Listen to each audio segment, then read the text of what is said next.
the Kharkiv region.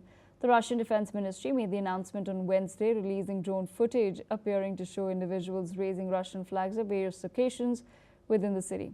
Meanwhile, the ministry also claims that Russian forces have targeted and hit Ukraine's fuel infrastructure overnight, striking key supply lines as part of their ongoing offensive operations.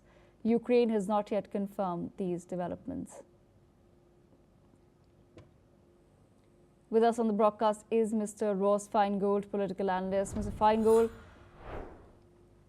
as far as the Russia-Ukraine war is concerned, Russia claiming to have now occupied more and more Ukrainian territory. Where exactly does this leave Ukraine? Yeah, that's the key question, because Russia is definitely making incremental gains on the battlefield.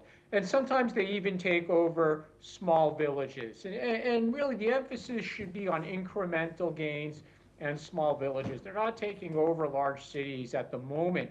But to look at this fairly, the advantage on the front is with Russia, however small those gains are. And ultimately, this is about posturing for what the situation will be should the two sides enter into a ceasefire or a long-term agreement. And we know that the United States, the Trump administration, is going to put pressure on Ukraine to accept a deal where we basically freeze the two armies in place. So for Russia, at the moment at least, it has all the incentive to continue to proceed moving forward, even if those gains are small and they come at a high cost in terms of personnel who are killed or injured, the cost to equipment that is lost in these battles.